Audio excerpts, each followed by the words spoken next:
Bienvenue Lutumbi na Regia Limas ambao wanakupeperushia kipindi na ni nyakati ya kuingia mada ya leo. Nikukumbushe namba zetu ukapenda kuwasiliana na sisi 099206 5522 099206 5522 0973 91 95 25 0973 91 95 25 0973 91 95 25. Unaweza vile wasiliana nasi kwa Vodacom ku 081 03 10 406 081 03 10 406 081 03 10 406. Mpendwa msikilizaji, tulikuahidia kuyaongelea ndani ya onyo ni kuwakaribisha wale wote ambao wameleta accelerateur de business zao, wale ambao wameleta ma-incubateur zao ndani ya mji wa Butembo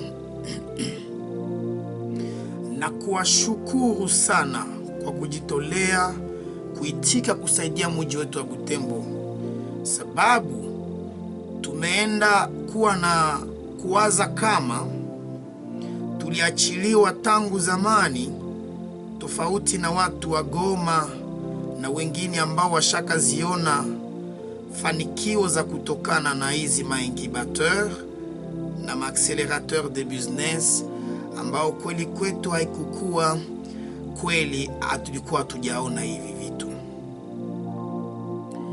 Na leo nilipenda nikukaribishie wawili ambao wamefika ndani ya mji, nikiwatakia kazi njema kwa jina langu Bienvenue Lutumbi na kampuni letu SBMS Smart Business Mindset School.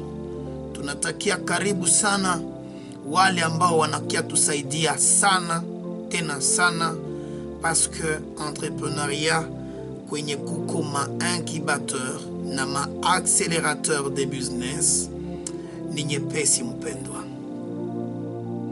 Nitakuelewesha wale watu kifupi ni nini zile incubateur, zitakufalia nini we mwenye unapenda utajirike kupitia entrepreneuriat, ili mpendwa ukuwe na habari, sababu utajiri ni kukuwa na information. Trop de gens sont pauvres parce qu'ils n'avaient pas eu l'information. L'information fait partie de la richesse. Raisi wa nchi Felix Tshisekedi anaweza sema tapatia watu maalégement fiscaux, lakini kama watu watangaziwe na hawataweza kuprofite kwa ile kitu. Ni mzuri kukuwa natangazia watu, kukuwa najulisha watu na kukuwa natafuta.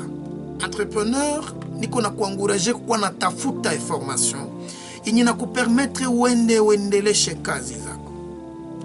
Usibaki yake fashi moya parce que unakosa information, parce que ukakuwa napata information ya mubaya, mukakosa information ina faire partie na kuanguka yako ama kufanikiwa zaidi.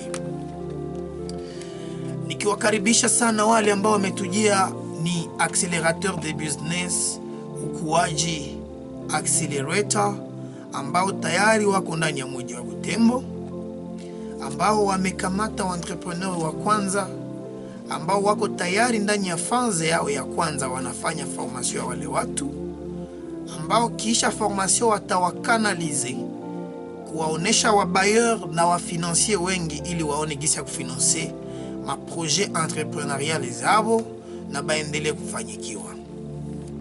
Na wakaribisha incubateur de business un jour nouveau, ambao tayari wamepita mji wa Butembo na wanatarajia kuweka biro yao ndani ya mji wa Butembo. Un jour nouveau kama vile ukuaji startup accelerator hawajatueleza bado mahali watawekeza biro zao, lakini wakati watazitia quelque part sitakosa kuwatangazia mpendwa. Ni aheri ukuwa napita kwenye wale watu wende wailewa, wale njo wa mametu wenye watatunyonyesha entrepreneuria. Kama mtoto anahitaji maziwa ili akomale, entrepreneur iko na besoin accélérateur chez bakuanja surtout. tuko na besoin ya incubateur. Nikuelezea incubateur ni nini? Incubateur kwa kifupi ni kampuni, ni entreprise yenye wanaita vile couveuse. Gizi tu incubateur, sababu kuna incubateur yenye inalishiaka mayai. Anatia kama mayai iko sukura na mayai na déclencher ma poussin. Ziko mkatemperature mwaka yenye foka na bakia mule na mule ma poussin zinatokaka. Exactement. Sawa ile incubateur ya makuku na incubateur ya entreprise ni sawa vile. Ça veut dire quoi? Bwana Christopher Mulakirwa na iko na idea kujenga entreprise. Haya ijenga mzuri. Incubateur inamsaidia accelerateur kumupokea, kuanja naye conception ya mzuri ya ile idea yake, kustructure ile idea yake entreprise yake, kumuorienter kupata madokima ya entreprise yake juu tuanje kuwa na ma jeune entreprise mvila Butembo, ma RCC, ma identification nationale, ma numero dembo tunakuwa nazo sans problème. Na nitakuonesha maavantage ya vile vyote, kumufaciliter ma rencontre na ba potentiel financier. Jo kazi za accélérateur na ma incubateur wanakupatiaka nafasi, parce que les incubateurs zengi ukatembea ndani ya mainji za pembeni zetu na mavile zengine ziko nazo Magoma, Lubumbashi, Kinshasa na zengine, wanakamataka nyumba exactement sa immeuble yenye tu kwa ya Kidubai hapa, na mule wanapaswa kuwa na place. We entrepreneur mwenye uko na concevoir idée wanakupaka place kwenye utakuwa na kikala ukia concevoir idée yako. Na saa unakikala mu mabiro zao banapaswa kupatia connexion internet. Kama uko na besoin kuingia kwa internet juu arishire idea yako kuna internet, banakupa biro yenyiko kimya kwenye utatumikia, na banakupa appui parce que unaweza kuwa limité, unajua tu uko na idea mais haujue kustructurer entreprise yako mitawaka na muna gani, haujue idea kama kuianja, banakusaidia, banakuappuyer dans tout ça. Bana kufatanisha mpaka kupata madokima, banatia même à ta disposition un juriste matakubeba kuma guichet unique juu pate madokima zote. Banafanya entreprise yako itoke mukichwa existe. Exactement, c'est ça l'incubateur. L'idée était à tête, imekuwa incubé, inatoka tout ça lizia, imetoka poussin na entreprise batu banaiona. Et non seulement batakuachilia sa poussin ijiende, banakufatanisha jiska kujirasire ki umeshimama, na ukakuwa na una franga juu wanje, ils répondent à ces problèmes. Na biko nakutia contact avec les financiers ama incubateur ama accélérateur ayo pe kineza financer kazi yako. Banakuta par exemple monsieur Christopher qui a expliqué que mimi napenda nifungule ka industrie kangu mvile Butembo, ndakuwa na transformer bimuindi na ngano, minafanya bui special fulani, itakuwa na répondre problème fulani. OK. Banamusaidia kutosha ile idée ikie kwake kwa entreprise iproduire yake bile bitu. Alors monsieur Christopher akajifika, banafanya budget ya ile kazi, inaomba akuwe na 10,000 dollars na hana hayo, bananja mtafutia ba partenaire. Ama wapeke banafinancer 10,000 yao banaitia mkazi yako. Na banatumika na wewe biko banakufatanisha. Ni ba mentoro wako. Les incubateurs et les accélérateurs jouent aussi le rôle du mentorat. Banakuwa ba mentoro yako kibiashara. Banakuwa nakupatia na ma conseil. Usipeleke hivi kubange hivi wende hivi. Il t'aide dans tout. C'est donc une entreprise que nous pouvons aussi appeler une couveuse ou une pépinière d'entreprise. Pourquoi? Parce que des petites entreprises, ils viennent pour y naître. Exactement. Non seulement naître, mais aussi pour leur croissance. Parce que incubateur, accélérateur de business, haïpokeake uniquement, benye bako banaanja l'idée. Il a recevoir aussi ceux qui ont déjà commencé. Chaque anja déjà entreprise yako tu veux exploser, unataka ou booster kazi yako ikomale davantage, les accélérateurs vont venir t'accélérer. Exactement comme il a dit, on va t'accélérer.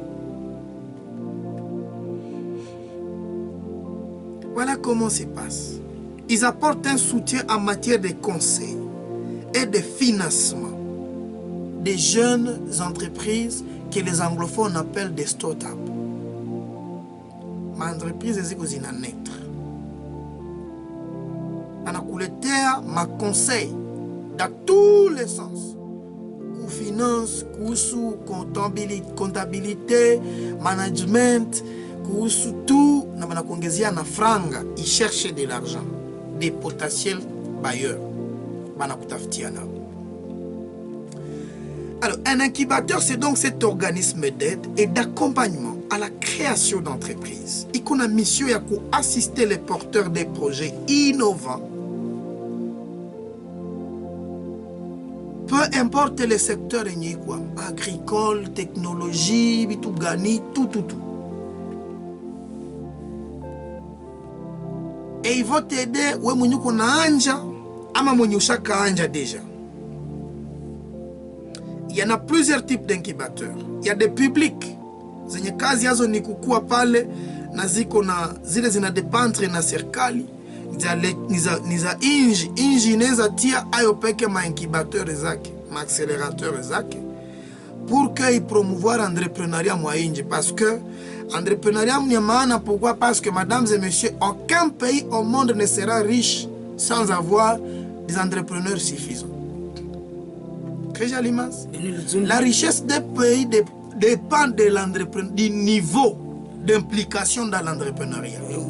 Mesdames et messieurs, je vous les conjure, munapenda RDC itoke mumaskini wa budget wa 7 milliards de dollars hizi. Ma budget sasa ma commune moi française. Je ya inji yapata yetu hizi. Il faut que nous entrons dans l'entrepreneuriat. Parce que ça tutingia mu entrepreneuriat. Franga itakuwa na imeongezeka, nous allons créer des richesses. Il n'y a que les entrepreneurs qui créent des richesses. Les salariés, non et jamais. Voilà pourquoi moi je milite tous les samedis avec mon frère Régis Alimans pour que nous ayons plus d'entrepreneurs que de salariés dans la ville de Butembo. Voilà au moins l'idéal. Parce que plus d'entrepreneurs wamekuwa bamingi. Tena benye biko reconnu na serikali. Être reconnu par l'État, ça veut dire que dans les formels. Bakwa na pati à l'État ma taxe et les impôts. C'est ça qui va exactement gonfler le budget de ces pays. C'est exactement ça. Parce que kila mtu atakuwa shanja lipa madeni, maimbo, ma taxe, ma redevance, tutakuwa shanja kuwa na ma économie mu ma banque, l'ari inakuwa et nous allons avoir une force. Mais vous salariés, vous commerçants venye muko tunafanya mvile ya Butembo. Nous sommes parmi ceux qui tuent la ville de Butembo, elle est parmi les premières villes de la République démocratique du Congo. Zenye ifo zinakula mafimbo parce que ziko zinaua inchi. Pourquoi? Parce que mtu anauaka mvile ya Butembo $500,000, anaenda nayo inje. Mwa ile extraversion anaenda na zile franga inje, anazipelekea wa Chinois, bien anazipelekea Dubai. Dubai inaenda jenga manyumba et exactement Dubai ressemble à ce que Dubai ressemble. Hawezi fika unakatala kukua emerveille jali. Leo hawezi enda Huane unarudia saa mwenye unatoka kunguta. Na unaoblige tu anje picha ukionesha. Unafika Ngwanzu unataka itikisha watu me ujue kesishie ndio tuko na jenga Ngwanzu. Na tuko na beba kwa makuta ya kuenda uza vitu vitu tunaenda baklezi. Vimanguo, vyote vitu kwenda baku. Et donc, moi, entrepreneuriat, bienvenue sur le système. C'est nous qui allons produire les aliments. Normalement. Au lieu de coucher avec les produits. Aussi longtemps que Butembo n'aura pas compris ça, mesdames et messieurs, nous resterons des pauvres ignorants par rapport à la dimension. S'ils font injurier les gens parmi ceux qui tuent la RDC, nous sommes parmi. C'est tout le bakia dépendant. On peut penser qu'on est autonome, mais en réalité, indirectement, on est dépendant. Unabebea kama utapata kitu na tunakuza kwa matelefoni na kupeleka kule, sana encourage pas que kwake mwaneza or na kuko hata mwenye kuna possibilité ya kufahamu na kaeka izine sur terrain localement. Comme ça, tout se traite ici, tout se transforme ici. Donc là, les circuits français zinazunguruka entre nous hapa. Ça zinazunguruka entre nous, tu trouves que kila mtu anaji retrouver. Mais ça tunaenda kule, bon, mimi analiza inapenda nielewe hii système ya saba babosi wetu ba huko bandaka à l'étranger. Si tukamate kaya kupobana peleka kwanza franga zetu kule. Après kuzipeleka kule, bandara ngura. Anatocha bikoti wa relate. Tukamate kwanza hata kuonesha gizi franga zinasirikilaka bana ukiona makonteneur hazizisharjaki kuna kwa tu vile watafanya nini watasharje deja wale si wameguza kule lari zimebazunguruka anaona bashi lazitu alors kama vyote vilikuwa saa traité localement est-ce tungekuwa na baba bashege wengine bakukosa makazi juu yuko mbishege juu banakosa occupation bili vyote vingalikuwa. Alors cette mentalité là inakaka ikala avec les accélérateurs des business, les incubateurs. Mesdames et messieurs, muzikaribishe. Voilà. Muzikaribishe zile incubateurs. Ne croyez pas que c'est de l'arnaque parce que banalombaka franga. Ils payent les loyers pour les locaux zenye bataku héberger. C'est aussi un autre grand problème. Et ça dépend d'un incubateur à un autre. Kuko nyina kwambiaka que shia vatu kusukume mtere, tu dois faire avec nous 6 mois par exemple. Oui, bakuyuwe. Ile 6 mois viko na kusaidia kustructurer idée yako. Mais aussi na viko na kuelewa. Viko na kuelewa, viko na kuaccompagner. Parce que plus on se contacte, plus on se voit. Mais ile wakati yote hako nipitiza nabo bure. Tu dois les payer. Ils ont l'expertise. Je souhaite que mesdames et messieurs, les jeunes Mboutembo, Moustreta Keba, les tous des arnaqueurs. Non. C'est comme ça que ça marche. Un peu partout. Encore que chez nous, c'est adapté. Les bagrava qui va accompagner, c'est pas pour rien. Nous avons combien mensuellement pour t'accompagner, tu vas chaque fois nous faire par exemple 100 balles ou bien 50 balles et nous t'accompagnons pendant 2 mois, 4 mois. Avant tout, malgré l'idée qu'on a tout coûté maintenant mon marché, tu nous as proposé comme on a pas un bailleur, on a financé l'idée ou comment on va t'orienter ou bien si peut que tu n'as pas tiré ma coûte. Donc les gens ne viennent pas prendre les qui tout ça, il n'a quoi escroquerie. Comprenez les incubateurs et les accélérateurs de business, c'est comme ça que ça marche. Naziko reconnu na Inji. Les pays, Léo yetu qu'on encouragé les batu, baende, baingie, parce que va l'enjo makano, je n'apita comme un financement za mingi za ma entreprise. Les financements za maoni, je n'apita comme le maoni, je zengine. Mais à ma entreprise, c'est par ces gens ou par les structures comme la FEC et tout le reste. Alors ça veut dire, est-ce qu'il y a Banque mondiale qui a financé ma projet de jeunes entrepreneurs Butembo Beni Goma.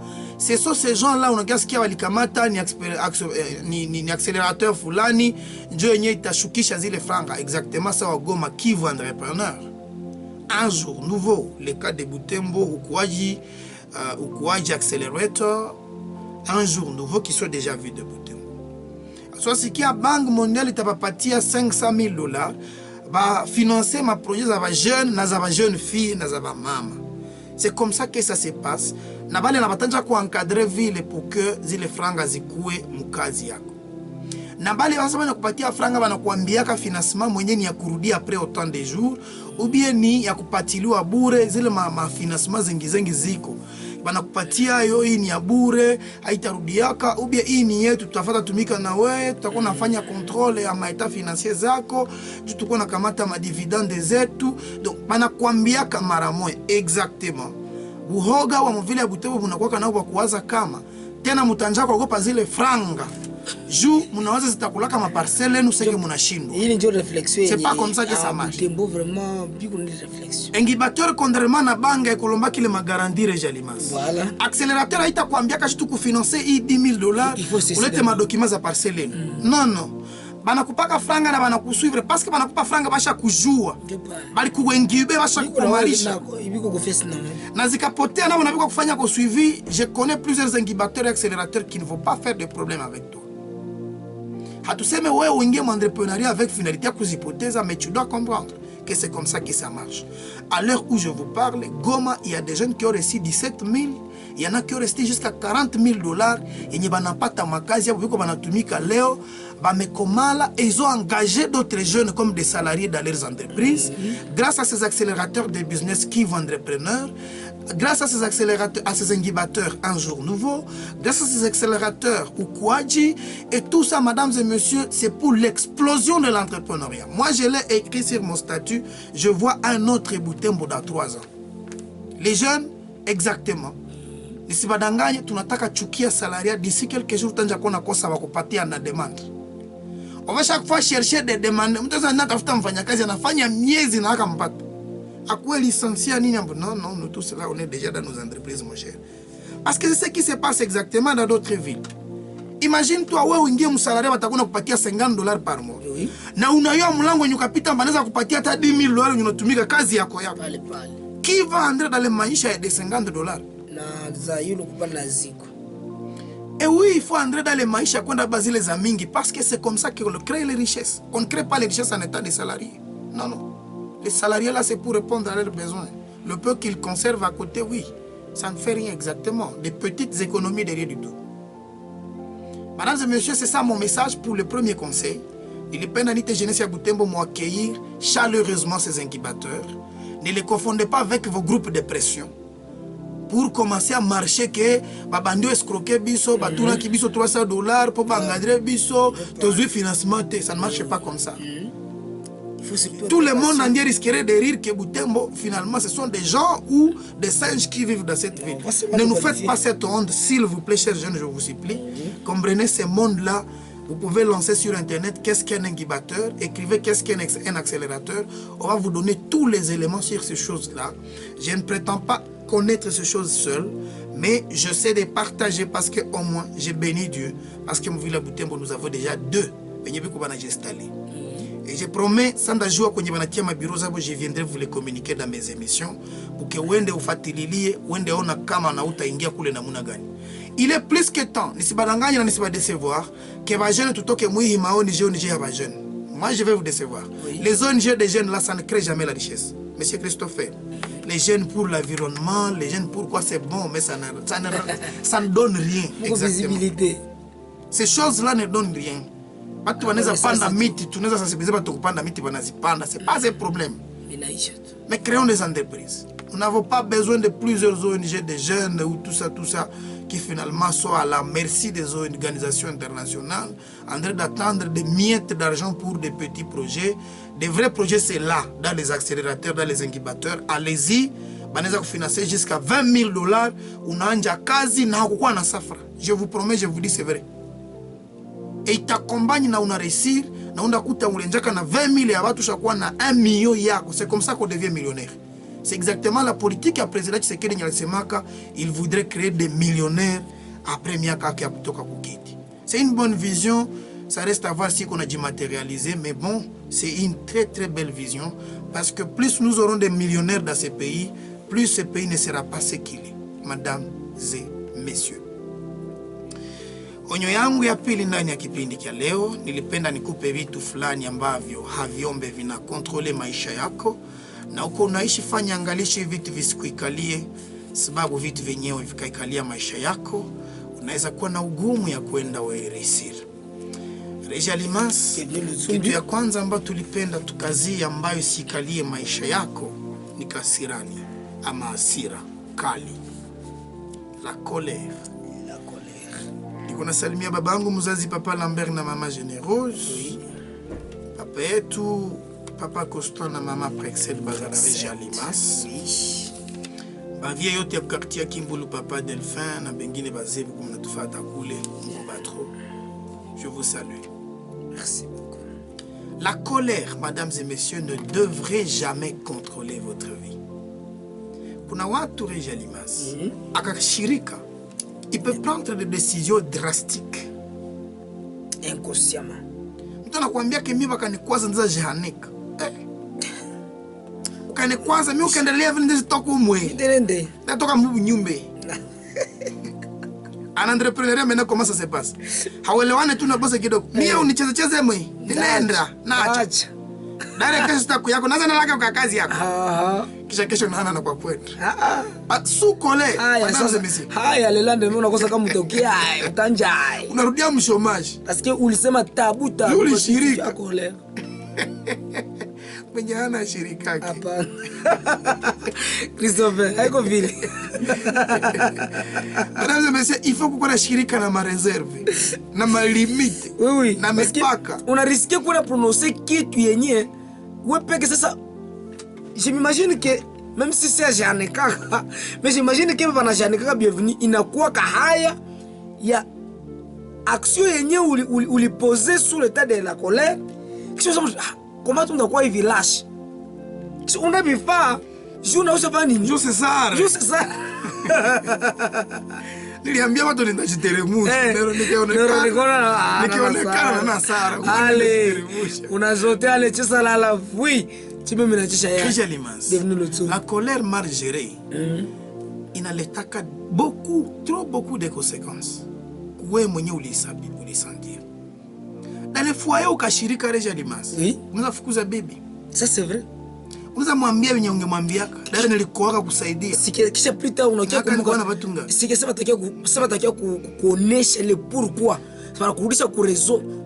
Issue ya nini ulikimbiza bibi yako? Chidira kwa. Otremadi Zamiri kisha rudia kuna nafasi ya. Wala, unakinga aka kaburu tunjo kaliacha vraiment fanga vraiment. Unaenda kosa kama mwingie wapi bana ukia kulamusha chaviri che unabakia mshambro tuno. Kwa watu wanachaka bibi yake anarudia kwao. Pour un petit rien Reja Limas. Qui devrait même se gérer dans l'amiable muna trouver solution. Watu wanakuwa nasikia wanacheka. Oui. Naye mboka alifukuza mboka. Mpole nini donc usha panga kesho tongo unanamuko ndo makopo bebo bugale kupiteze par hasard bashavutia mubunga. Trop de relations zimeisha jua kushirika Reja Limas. La colère. Ukunambia msika taolewaka mtawanaka vous êtes des fiancés mais je vous dis plusieurs gens ont rompu sous colère. Nilimwona na mtu mara moja kasirani unikome nini. Après pale wakishaka kuexpliquer que mwenikuwa na ni ongle na ushaona malien zote ni ongle. Yes. Hai nacho unashindwa kukuya moshe. Ndi? Ukuta basi bibakie vile nisha Sara.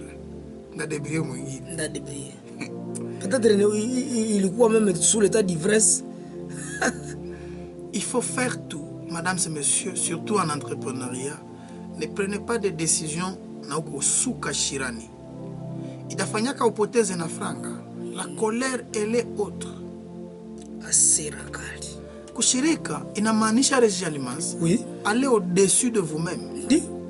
Et donc il faut faire tout moyen pour dépasser il est temps. Donc kitu kisha umefikia parce que ulikuwa na shock mwenye ni kugonga gi na wakisha unapanda unachachua unashirika unachacha na kwanja tosha ma decision ule mtsingo mrango wa imwende shombwa shimo shaingana choro choo bienvenue si wapo mvile mko maduka zinafungaka à 12h donc balinga 8h à 12h tu via kisha shirika tu mukuluke mwende sina nziresha ngasa basonga hano kundenda byeno inga ingitro mu musinge merango murati na mafungola hano mwende yambo na tuna kamata gari na dikala profite la ville morte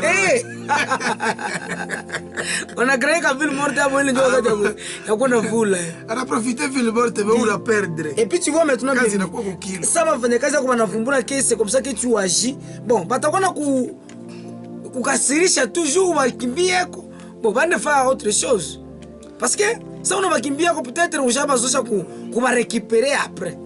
Les entrepreneurs qui agissent sous colère, mesdames et messieurs, ils faillissent, ils faillir facilement, kazi naisha. Unangusha boulot parce que uliina. Imaginez-vous Reja Limas. Tu as un partenaire ougandais. Il fallait observer depuis tous les 30 mars. Tout le 23 avril. Bito biaka kufika. Sous colère unakamata téléphone. You guy. Uli utwe. Unanja mchamba. So sasa natana vendo mwenyewe. Unanja vendo vya wewe. Kai wazo tuliomochiwa humu. Ero ulie na nasho. Kesho kujuro kiangalia unateseka. Oui, kesho nakiangalia. Reja Limas. Entrepreneur wewe kuna teseka jo colère ni ba mingi sana. Sana tena sana. Uko nafikisha vitu kwa kudwane kasindi. Vimekawia. Bisha kawia mudepo. Umekamata gari wewe unafika kasindi. Chamba baduanie tuna kabita toka pale. Je shida bana ba condition baba koresha kesi tu afese mutikisha kesi enjo benyezi. C'est la même chose ça mu roulage na kubanaka bienvenue. Roulage na kubanu kwa entrepreneur. Hauna document ya gari. Pourtant unayo tombo urgence. Yo petali sanga yayo. Français ya kidogo nyusha jo lingala. Yo petali sanga yayo. Un roulage akaikala mudosi yako atimie hii kope haitatoka ku. Na ni vile abesi pata kumtrahi. Ba mu reverser tout. Utenduza madokima. Kisha unatoka pale. Reja Limas. La colère pour les entrepreneurs. Haina place. Iningizaka maperte. Haina place. Iko gérer financièrement na kulaka franga. Ndi. En fait, amba bachita sibana kui. Hauyaka chelepo. Unabatomboke sasa. Unabatomboke. Chimutale ba massacre bane mutita. Ngoba kati mamundo kama fulani. Eske hapo njoo nakwambia ufungule mlango wako, duka yako. Mali motre. Unatokea pale unatokea pale nje unatafuta pa kusutenire pale nje. Utumeteka hapa. Mama langirehi. Na watu wa. Jambo ngale patambe. Oho. Ina mule bayanani. Watu wanaweza kusutenire leo. Lakini bako nani bwana nyewe. Bana kusutenire. Bas. Sa defender itakubeba. Hapo zote bajua bana kunaendelea. Jota leo wale bafande betulikuambia wako nafuata Yesu. Bafande wa bure. Abafungi wake na mtu. Ndio. Ndio kule kwa ta major. Mubiro kule. Tutasikia kwa watu lombaka mapardo 89. Ndio na franga taendaka. Et puis 89 banazikataa parce que wakati nyonga aliziombea ishapita. Kwanza kiko ofyo kanalewa. Wako na kialomba ketasi iko duka mama yako. Okay. Ashatu anakuambia mamangu tutavala nawe pandalo moja ya kiserikali. Anaenda kuletea chef wake. Anakia na polisi. Akishafunga mlango walisele. Parke ndio ni fungu lako. Na unajua kama ni procedure na namna gani pour que wakifungule. Kasirani kumwandrepreneur na kulaka franga. Arrêtez de vous énerver comme des idiots, chers entrepreneurs.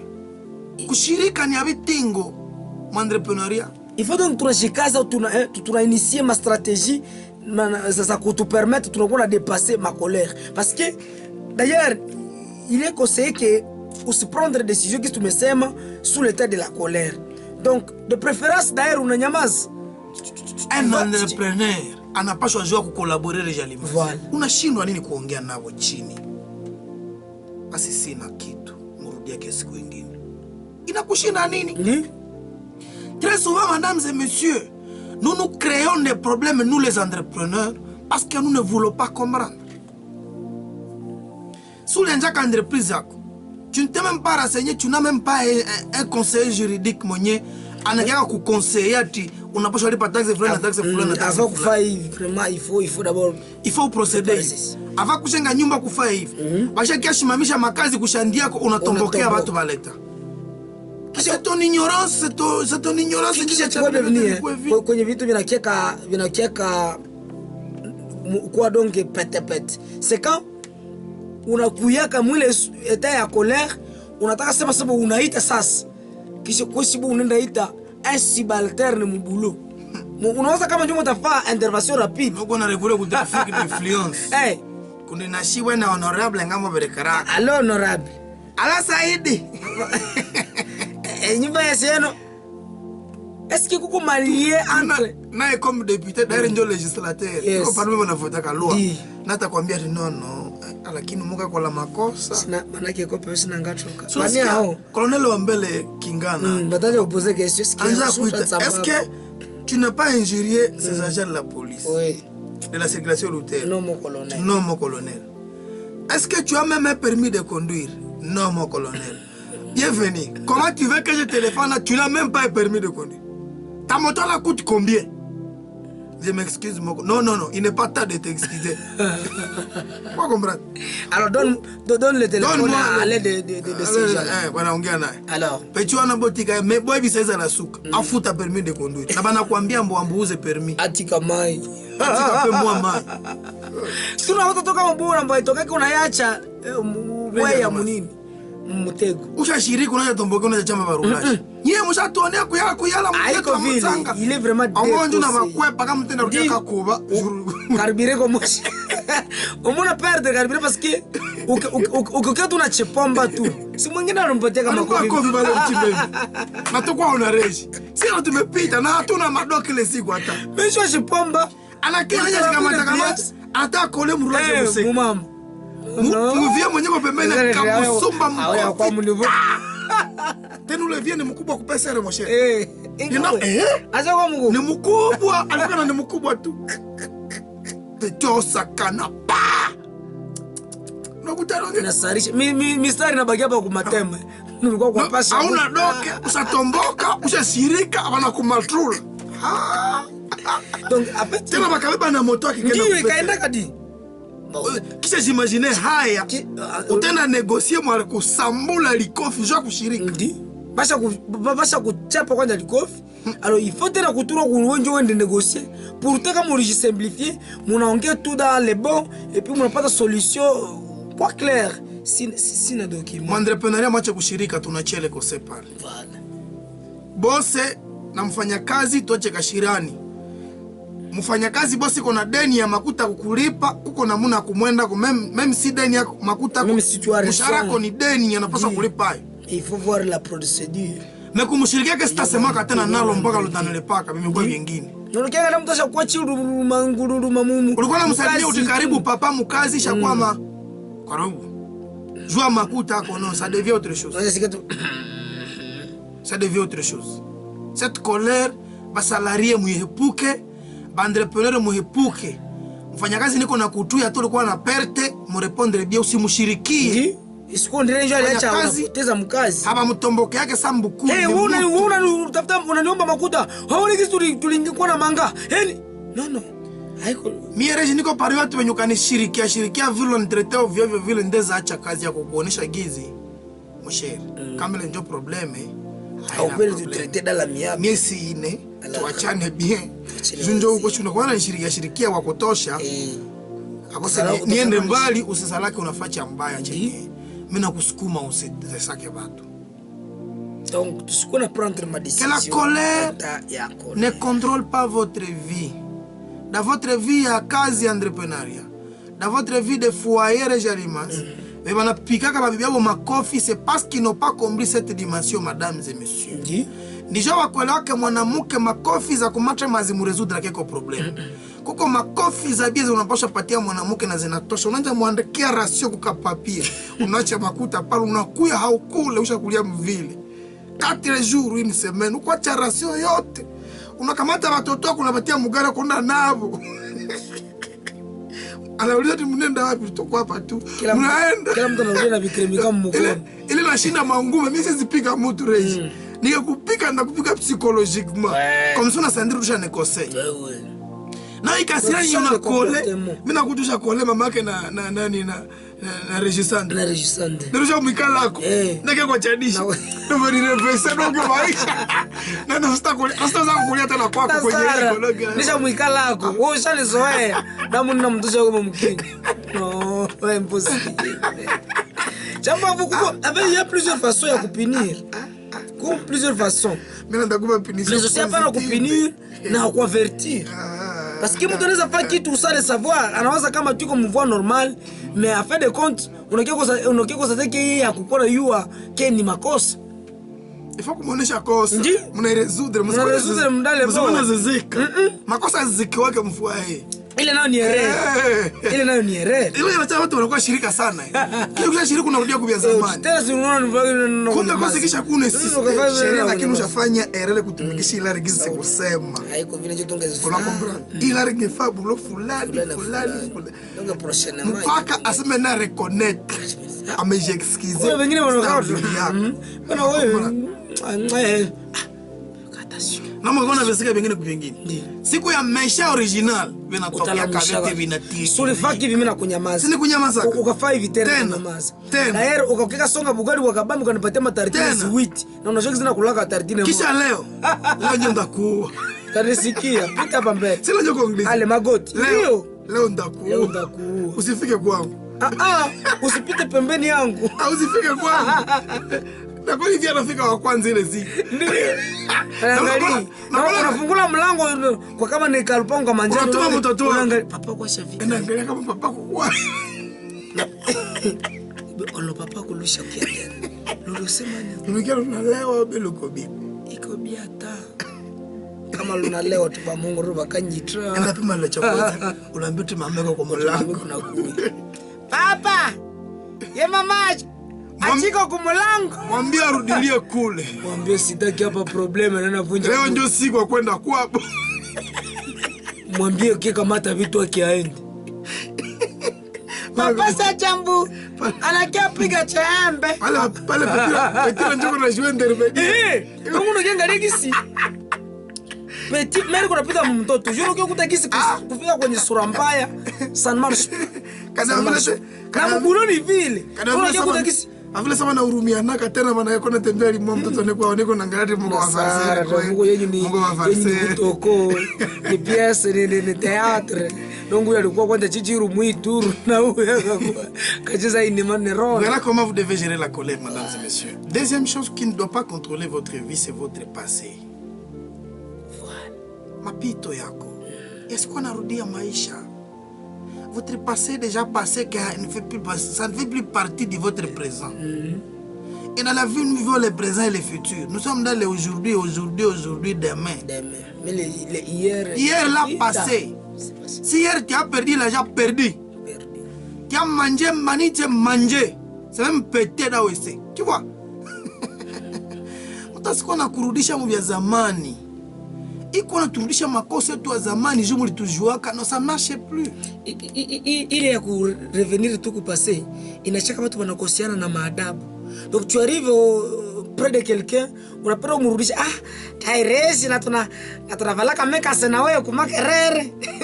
Saki ni maisha ya zamani, ile shaka pita. Honorable fulani mlikuwa naye mbototo, donc unataka mkumbusha kizo na mnachezaka naye kabanana. Honorable nawe,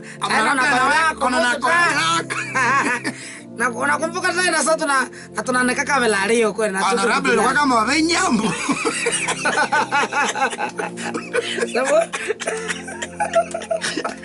No, ashaputa bule stade kusikumbushani de zamani. Basi mtashirikiana kubure, et puis mtakuleka tena kuchibakuli chinini chimoja. Tu vas pigana mangumbe huku barabara jule bavadire. Que ton passé ne te contrôle plus réellement. Yes. Ton passé fait partie du passé. Quand une femme a des gaz à mingi dans le passé, ça ne fait plus partie de toi aujourd'hui. Parce que venye wana recourir ka régulièrement surtout ku passé. Ni kwa tafuta mwe mbaya. Ndio. Ni raro ku revenir ku chitu. Jone kama ta mu succès. Severona nyamushaja kwa pastor, mushaja tuma pastor ku radio. Nyie hapana mwenye abajo njane za wafata. Trop souvent ni jiko na tafuta mwe mbaya. Ndio. Parce que peut-être un jour mon wana wewe. Yemuli zini kina. Kita niketana ndezi zini na wewe. Na una mambo tu bwana kuzini na wote nishaka chamara. Milicho. Onido. Masangi mwisha kaisha tena kwa lesubu. Mtazira kwa nini tataka kama vilikuaje? Kwa hiyo nyeko jena. Nusume na unakolea kwetu kwanje wewe maisha yako nilikuwa dire. Akanjoka shakwa natembea kumoto. Wewe unaweza sula moto vrema. Wewe ulikuwa kwa vifunja hapa sasa hii. Hata wazijua. Na postare bwa après midi. Unachichisa kile mtu kwa kutafuta mtu machokozi ili tunataka machokozi.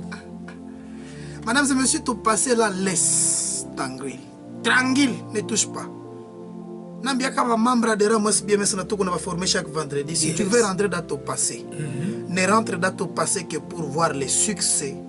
Peut-être dans ces succès est cachée une stratégie qu'on attaque à ressusciter. Voilà. C'est tout mon point positif zenye kwa taka capitaliser pour que uendelee. Ndio sababu kuna nataka rudia mpase par exemple déjà limas. Unaweza lakini liweza kuuza parcelle aime mliko nakosa kukula leo. Stratégie ilikuwa kai. Nifaka hai. Kisha unakumbuka kile ulimaximiza kama kazi 4 limoji.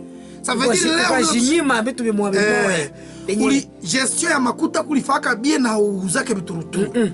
Ça veut dire ile stratégie unaweza ressusciter leo nitakusaidia tena. On y faire revivre et puis on y pratiquer tena pour que ou aboutir ku même chose yenye ulifaka dans l'assiette ou bien dans le passé. Usikona rudia mpase na usitike mtu akurudishe dans le passé pour de mauvaises choses. Ile kukua naoa musika unakuwa mkumbusha aole kataka mimba, wewe ulitoka kama kwanza tuwaona mwingine bwana. Qu'est-ce que tu veux na mtoto wako unakuwa na vikamasi. Unataka ushaka muone unajua vile. Na unaneleleaka nderbo. Qu'est-ce qui fait que leo uanje fufua vile vitu? Haiko vile. Unaolewa na garçon, mais tu ne ressuscites que son passé chaque jour.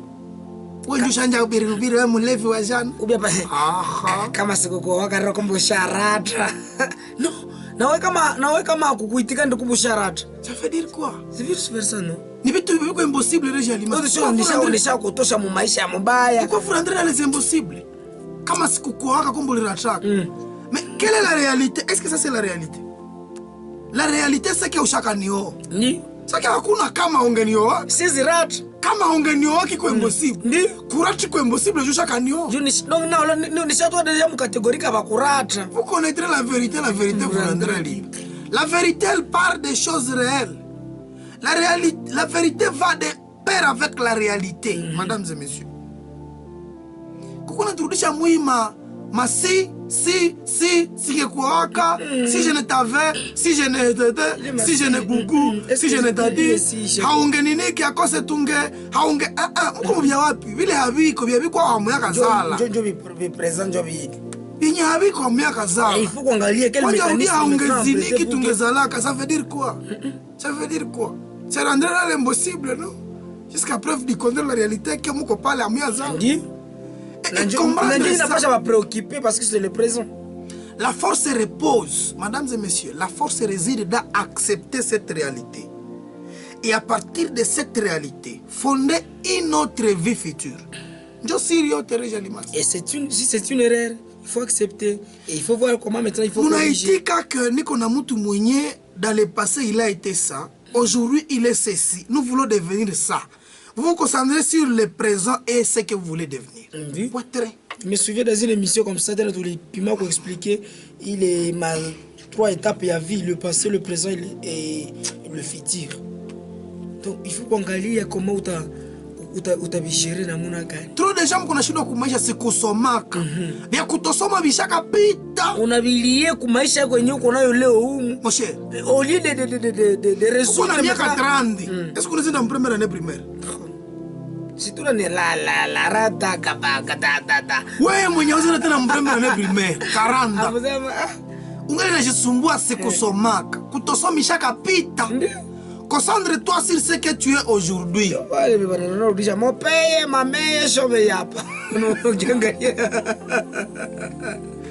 Parce que on a compris que c'est kusomaka. C'est une réalité. Capitaliste force. Qu'est-ce que je suis aujourd'hui? Qu'est-ce que je peux faire aujourd'hui? Oui, et qu'est-ce que je peux capitaliser? En étant ce que je suis aujourd'hui, je peux réussir parce que le succès n'est pas réservé à ceux qui avaient étudié. Pour preuve, plusieurs pauvres, ça te donne le courage de commencer. Kurudia mubia zamani, mina zaliwa une famille pauvre. Usha zaliwa dans cette famille-là. Mais qu'est-ce que tu vas changer aujourd'hui dans ça? Réja Limas. Changer mieux kuzaliwa dans une famille pauvre, c'est dans le futur, non? Normalement. Ou le présent, non? Il me suffit de travailler aujourd'hui pour que demain, mieux ni changer situation yangu. Utoke mule casquette ya pauvre. Zoa wewe basema mfamia kwa hiyo tena pauvre. Wewe ushakuwa rich. Et puis d'ailleurs, famille yako yote inakuwa najisifia, wewe unajitapia useme non, kama mimi natro, nasombe wetu. Famille yako bana bayo kinasomea ndio wewe unakuwa. Mupase yenu balikuwa balozi bafumu et le reste. Bashaka lunguza c'est-à-dire quoi ça kufa. Le présent et la réalité c'est que wewe hauko mulozi. Tu te concentres sur ça. Pour que demain ujenge réputation ya mupya no pour ta famille. Kabakia kuya bulozi watatia kwa sababu wengine na unateseka. Nous avons des amis qui ont été victimes de ça. On a grandi avec eux. Et finalement, ils ont fini par mettre.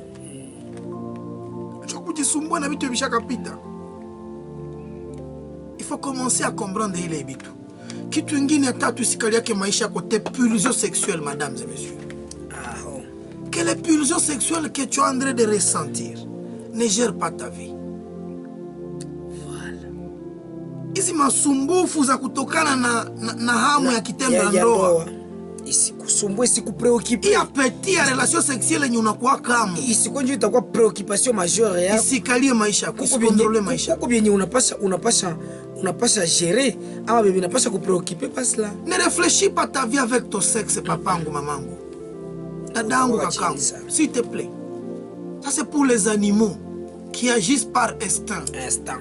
Et ces animaux-là, nabiko na mwavini di marché akasikia hamu ya beberu kasikia mwanini niko nafatana na mara mama munini kama ni muduka napika kamoja mafika papa la mama les enfants yuko pale tu mkiwanja unasikia tu mtati kush. Non, ça te préoccupe pourquoi? Acha tu vifaa vya botu, ça va rester. Chez tout qu'on a acquis, nous sommes outillés de l'intelligence. Nous avons la conscience comme contrôle et Dieu ne l'a pas tout contrôler. Nous avons la morale et nous savons que ça ne se fait pas comme ça. Ça fait que Ces choses-là doivent se faire avec contrôle. Et nous avons l'intelligence pour différencier le bien et le mal. Yes. Mais nous avons un contrôle sur ça. Kama weye hawezi pitiza vodo ya kabambi mbalabala bila kukeba. Na uko na problem. Niitikie nikutie mu klasi ya machevre. Ma vertebre mulini makarapase. Unaweza na vatia kosa hata mkuku mu. Chevre inaweza kuwa mie makukwa kosa Kreja limas. Ae mtu akona na musika na kuwa excité. Aona. Wewe mtu mu normal. Un garçon sérieux. Il voit une fille, oui. Il voit une fille, oui. Namumisa, oui. Toi là, uko sa télécommande tu ni qui? Inafika kwa yakara unafunyanga butoka na waka. Kwe. Nisha kumbia pata na dashi mwe vya chenande. Unakumbuka kama sate da zini misio kwa msaka kwa negani. Nikakwambia niseme basha kulusa unda ile application sexuelle za kusasa zina kontrolaka. Unapendaka donc satisfaire kila wakati. Et quand tu as maintenant un problème avec dans la société ou avec une telle ou telle autre personne, ambo usha bebisha mimba usha fa vitu gani usha kuwa nanja kamata watoto babatu shanja babaka basa kuluba na salama na kuhaver. Umekumbuka? Amungiwaka tena shimastirbe. Ndi? Ambao wakaya hesi. Sahe mulwana. Awakaya hesi shalitwa mbuwa. Mena siya tunakataza na masturbation. Omulanjo ushi shalwero mukali. Sasa la vérité. Sama nakuambia kachile, mimi nakuambia donc ça signifie nous a dépassé vitu moi hivi vyenyewe. Chavuka niveau. Ushamatisa niveau. Mesdames et messieurs, ushi shalwero mukali. Tes pulsions sexuelles ne doivent pas te contrôler. Ça c'est pour les célibataires comme pour nous les mariés. Il y en a qui croient que quand je me marie là, c'est le travail du matin au soir, ave. Apana, c'est pas le ave du matin du soir. Ndio yote biko na gonjeka kila siku parce que tu sais que on dépasse. Ukalungaka, siku tulisema kwa kipindi cha mariage. Ukalungaka finalité ni rapport sexuel. Usilunge ni kupatia solution bakiaka mbaraka. Utapata rapport sexuel toute ta vie. Ouais. Bakia mbaraka. Parce que au moment où ta femme peut tomber malade. Mon cher Sanda Kaza. Andazala. Donc ya wewe siweza. Leo majineko. Majineko leo isha kwa automatique. Mimba a 2 semaines déjà mu migulu yulu mpaka leo kusa. Kule mbulene kusepa na ungepumuzika baba. Para mwaje kutakiza kama. Wanje maombi miezi 3 ijayo atakapojifungua umwachie tena miezi 2 mama itakuwa miezi 5 apumzike. Utaweza? Utaweza wewe mwenye urundaka kama ile finali uko nalongia ndoa ya kusema mtu ya mchitona cha ndoa nyeche munendea bakie tu wa werewere juere niere unajie muhemero hautazanga 5 bichai dimashe unapika kule moyo esa sele tu unakuwa tuna mali ambaye nayo ni matata muvale chimemi wanayala Ruenda na kule nayo ruenda kule pale kwa soko pale kwa chini deja kwenye kwa kile haona tu unafika unachapa haona kudarase butu hawezi zanga na sai ukaikuwa nuko tu tayari unalamuka wengine wanashikocha kuku wengine wanashikocha kuku na kubashira kisha ni heri kuliko kwenda mndoa nuko unawazia kama tes pulsions sexuelles vont trouver des solutions. Madame et messieurs, tout qu'on a checké, ce sont pas des aventures. Nous sommes en train de vous dire des vérités. En fait, c'est une réalité. Atta kama wewe Afrika kayo, mais il faut d'abord que au croire que chill parce que bibi atena zala. Dans les cas où on a maliza 3 semaines cool, une semaine ou bien 1 mois, tu diras quoi ou tu verras quoi? Tulikwambia il ne faut pas que colère et contrôler maisha yako. Dans l'entrepreneuriat d'atu. Il ne faut pas que tu passes mapito yako contrôler maisha yako ya kawaida ama na entrepreneuria. Hii mapito yako ya kushindwa kwa makazi isikona kusumbuta alinga ndashindwa na kui. Achana na ile ulishindwa kwa vile bishakapita. Yes. Kushinda ku diplome d'etat ayezi acha unashindwa kwa maisha. Achana vile bishakapita. Endelesha maisha. Tumekuelezea mapulsions sexuelles yako. Na benye banasoma kitabu ya Réfléchissez et devenez riche yake Napoleon Hill.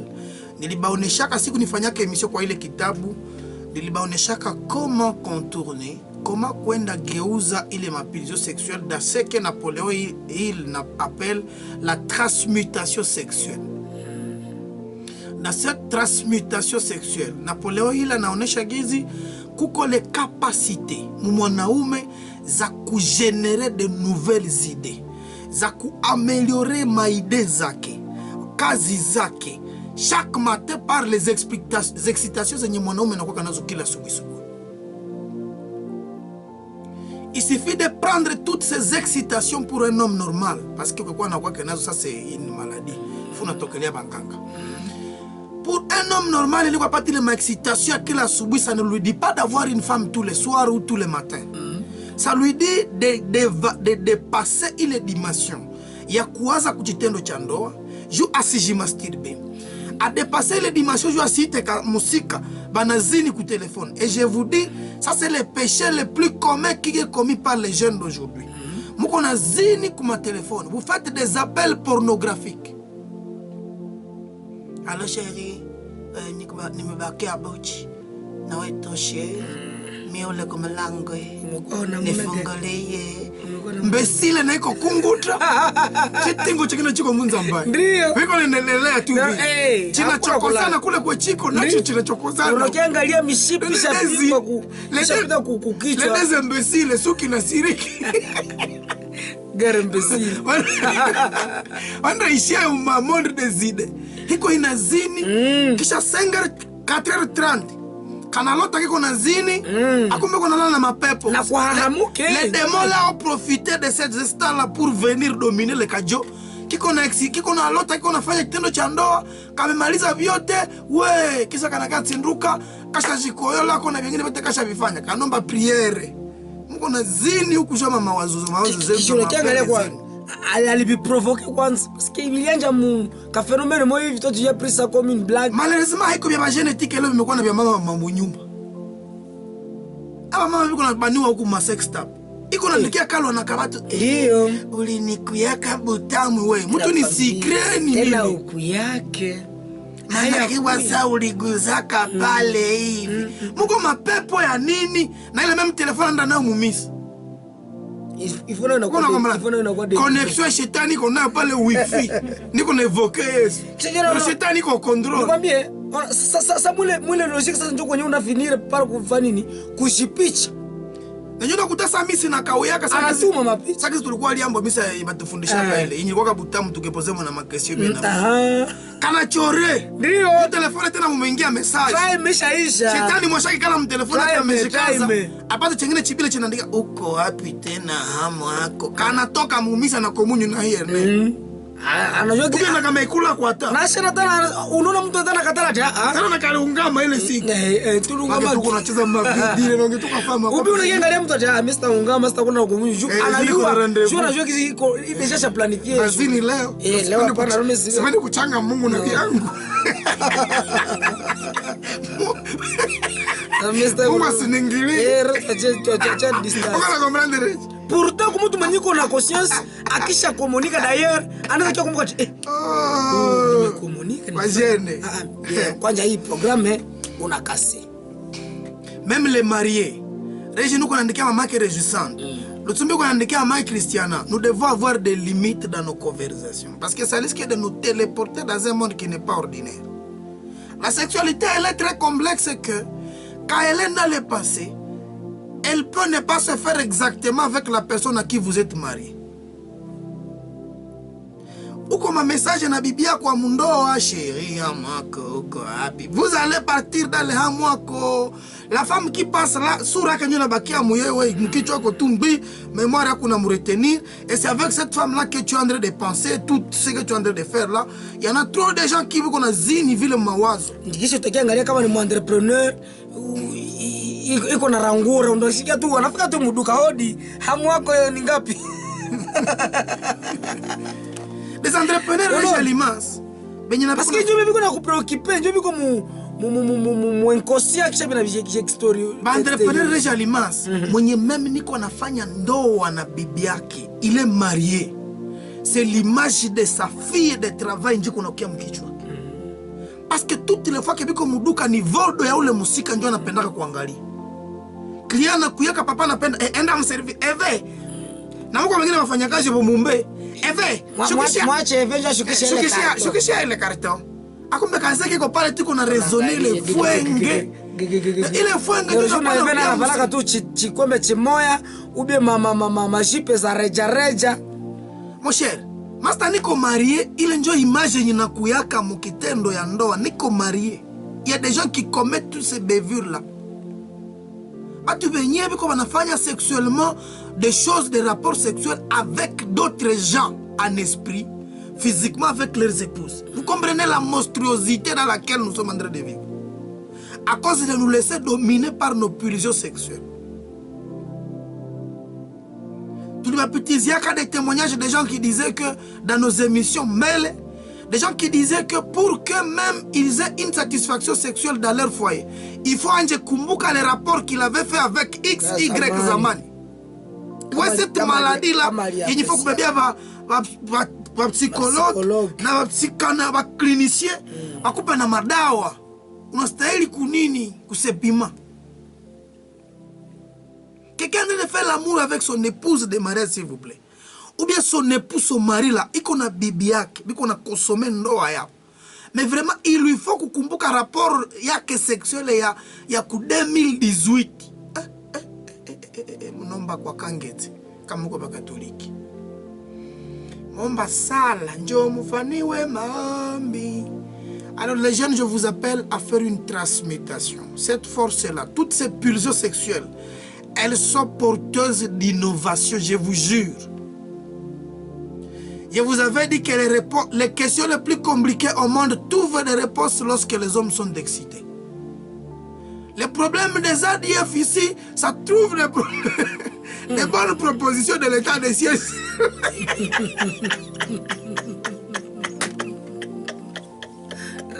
Ni moto papa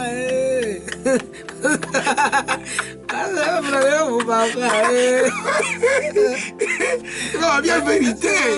C'est quoi Quand j'avais fait cette émission-là, je vous avais donné des exemples très concrets. Nous vous avions donné des exemples très concrets. Trop de jeunes, moi je vous jure, beaucoup na stylo, parce que toutes les fois qu'ils sont excités la nuit, ils ont de belles idées. Et les maïneurs et les madésers, ils n'ont pas d'insomnie. Mourisha Musumbo, il place au canet, il peut écrire des idées très géniales. Comme un musicien, il écrit des paroles comme Matata. Quand je suis il chante. Et ça fait bien. Je vous avais dit que toutes ces émissions, nous les avons conçues lorsque nous étions dans ces instants. Voilà pourquoi même un marié n'a un jima qui tombe dans l'eau. Il doit se prévenir quelquefois dans jima pour qu'il demeure créatif. Un marié esclave de la sexualité, c'est un problème. Il peut être un bon productif au boulot. Yes. Je vous dis la vérité. Parce qu'à chaque stade, on va passer pour sexualité. Oui. Il y a des problèmes qui se résolvent comme ça. Troisième, quatrième élément qu'il ne faut pas se laisser, c'est contrôler Maïcha, c'est l'argent. Les gens limaces. Oui. Que l'argent ne contrôle jamais ta vie. Bon, oui, bim. Lorsque l'argent contrôle ta vie, exactement qu'est-ce qui arrive? Ça fait qu'il y a un déséquilibre dans ta vie. Makuti kisha kuwa mungazi yenye inakuwa pas esclave wake. Unakuwa esclave. Donc wewe unakuta kisi tu ne penses que argent. Unaanza kosa wakati ya kwenda kumisa. Hauna wakati ya kwenda na familia yako. Juu kabisa lare kwenye kopi yote ya lare isikupitaki yako. Hapa kwa watu wenye papata wakati ya kuongea na watoto wao. Ndio. A cause de l'argent. Ni kwa tafuta franc. Kukonde lare. Hapa kwa watu wameenda moza ile umefanya moza ile miaka 5 unajionaka normal. Na huko na familia yako huku. Mon cher ami, lorsque j'avais parlé de l'émission kusema les gens qui sont dominés par l'argent, tu fais parmi. Uko kubale watu. Na ukakufa una place mbinguni. Unafanya moza ile 10 ans tu justifies que ndio tafuta maisha ya watoto wako. Toi tu cherches quelle vie des gens que tu n'encadres pas. Malheureusement na kuna hauna wakati ya kuomba ou ya kwenda participer kwa église. Donc tu adores l'argent, non? Il faut toujours venir. Mais chacun a dungu mkono rudia huko. Venez voir vos enfants. Venez éduquer vos enfants. Vos enfants ont besoin de votre affection. On ne cherche pas l'argent jusqu'à sacrifier la famille. Les politiciens, faites attention. Maisha Kinshasa nini famille ikonake, c'est pas une vie.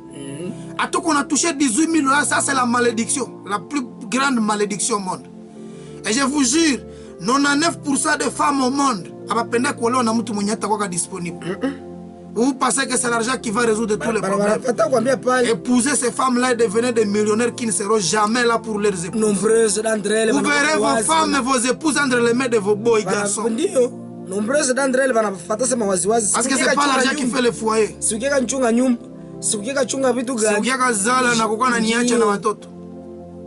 Niko besoin na wewe. Mtoto afunga ke 3 ans abaki akakuya. Sasa mtu anakuambia tena vile utuacha kwa mbaraka. Non. Ça fait 3 ans, tu n'es pas là. Même les mariages civils te disent tu ne devrais pas dépasser 6 mois là. Tu exagères, tu dois revenir chaque 6 mois où ça venait. Qu'exagérer une année. Mutu mulenda haiko muti. Iko une expérience. Adolescence, c'est que l'homme doit avoir une copine, copain, mon cher. Quel risque de tomber dans les pièges là, mon cher? Oh, mimi ndachinja mtu. Fami ya mwa. Utatoka kama ulishingira. Mimi vya vile usinitake nenda samba na kwa. Ambu umekuya ça fait 2 ans. Kisha fami yako alikuwa shajie pika Korindo. Korindo hapo. Mon cher. Kama alichofera Kalimboro shaza makoro. Anajua kucheza kabumbu. Mwacha jikoche bapike kama yako ivala bien vraiment unajua kutakea hizo toka mbugu. Apike kama tenge. Suli mwacha kutestadi na bakia vile. Fatu kuna kwa hata polate jina kwa kuna kache. Ndio na Jakarta. C'est stade ya matokeo lisuna pa mu coronavirus. Étoile sio je kache zao mzuri normal. Muko mbia su. Donc en fait ça c'est un message. L'argent ne doit pas nous dominer. Ça c'est un message approprié. Bato toto basi tukose. Mi Christiana njani nous papa nenda wapi kusiku samedi ndakuwa au dimanche. Parce que elle ne comprend pas mais où nda uzuri. Cheche na chaka na mtoto mdogo rejizani nafika baba baba. C'est que les enfants ont besoin de vous. Oui manake acha ne kosa. Sasa kama baba wenye wazazi watoto bashaba ogopa parce que tout le temps natafuta makuta. Niko mlite ya wapi nyaishaki. Tu vas liter pour qui ça va? Mais si tu fais quelque chose sans moi, tu le fais contre moi, non? Unashitaviria vaturi, basi na maisha ya muturi. Ulengirendre. Turi. Kanduchi no kuche mu buturi bwa woma za bwa momi yake yoshi. Okesha torawa sangara. Et les gens qui font ça, ils n'ont même pas l'argent régaliment. Les hommes Zaire. Tena ukieka tu iko. Kali mukanyumba kikapotea. Ça ne marche pas. Ça ne marche pas. Masala wanakula tu ku 1 kilo, siku vya livene tu les. Ça utakawia famille na kana kukuta hayo. Wengine washakuwa na sinya na shuka. Anauza tu papiri yake. Mkanya hiyo hayuko. Unastuka tu bibi yako njoo yuko. Anaba tu mtoto na kama na mali yake. Niko na mwingine kule. Iko kupita Mongolo kule ba plito kule. Ashafata peleka familia yake Boni. Anakuwa apeleka kule mpori sana marche pa. Anabatia mvile ya Boni. Donc pale anaweza ukia. Na yake plito kutoka plito ukia Boni c'est karibu. Ça demande pas. Je peux venir samedi na vala là pale dimanche. Lundi tena mimi narudia. Très bien. Comme ça là ça va. Mulilunga kashimu kwa baba. Baba haiko kutafuta tu makuta tike. C'est une des fonctions de baba di bandugu wangu. Tu quoi justifier ma femme qui entend kusuma unabolerana. L'entrepreneur c'est la même chose. Tu ne dois pas te laisser contrôler par l'argent. C'est pas l'argent qui doit te gérer. Élément à kufata mesdames et messieurs, tu dois faire attention au jugement les autres qui vont apporter contre toi. Que cette chose-là ne contrôle pas ta vie. C'est que les autres disent coucou. Watu wanakusemaka mbaya. Oh, ule ni mfupi, oh, ule ni mweusi, ule ni mbura, ule ni lunene, ule kebile bi jugement, bi préjugé, bi jugement ta biko biko vrai, bisiku bomole. Parce que plus tard n'entendait qu'à ça nimeshindwa hii kope juu à cause tu anasemaka mbotuni. Tuzo dango na pengema. Na pengema.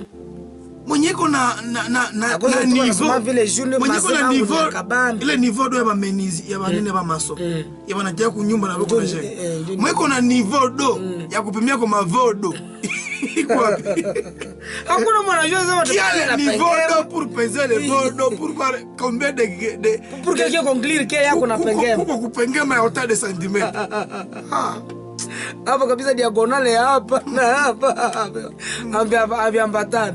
Est-ce que tout ça là, ça ajoute à la vie quelque chose? Comme un pengema, continue ta vie. On a risqué que je victimiser, mais aussi échec yako unakuwa na yende tafuta mobile vitu parce que bali bisemaka kuweye na ukulu unabipatia valeur. Les choses là vont te détruire. Les jugements bengine banakusemaka détruire. Quand les gens disent de toi que tu es orgueil, ouais, nous n'avons que tu n'es pas orgueil. Ne te dérange même pas. Laisse les gens parler. Les chiens à bois, la caravane passe. Avant bien que tu viennes.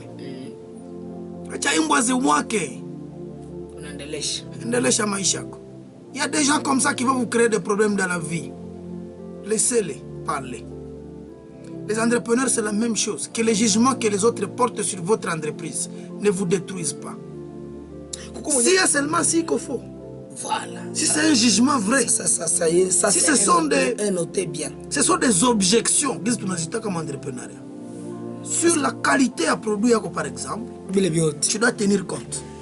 Ou si rejeter que tu vas un produit que ni ambaye na washaka, tu as haiko tena jugement. Tu as kabisa wanakwambia uende karibia. Mais aussi sous bienvenue. À une période comme ça, hapa Butembo kulikuwa ka system ya bihindi kabisa naisha kula ngungu sana. Donc kukuwa na lare wanasipatika connotation moja hivi. Leo ni mzazi yako kukufa au bia mtu akuwe kukufa na kazi ya kumwelea. Pourtant peut-être on unajua kisi tu vitu viko mdale bo, donc tu as milité, tu as travaillé pour que ukue gisi huko. Mais watu wanasema mambo hapana, kale katipe tulikuwa mala na kororo hapa sasa c'est bote tulikuwa hapa mu quartier. Kama tu kana ukia tu kana brie hivi, kale tu kashaherera, kashaingia, kashakota. Wewe unajua gisi haina problème. Travail. Que ces choses-là ne vous dérangent pas. Les gens nous ont injuriés au début à Chabibo. Quand on a changé, il tengo, kuna tunapita. Ala tena mtusemee macho. Ala mtuchekeshe. Eva yange. Papa, tunokia kubulu. Adio kwa kata basketcher mimi watu gani nono. Kuruka adio kwa basketcher. Opela varpe ayer me hapa adio kwa tunanyamaza katumu tunajisema. Ala tena mtusemee macho.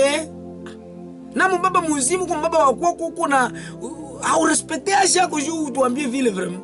Il y a des gens qui vont donner des jugements. Qui vont peut-être donner des faux jugements surtout sur vous, sur votre travail. Okay. Que ça ne vous dérange pas. Uko nafanya kazi yako watu wanakamata kama kazi kadogo bana kazarau. Amujuko nausha matina. Nyamaza.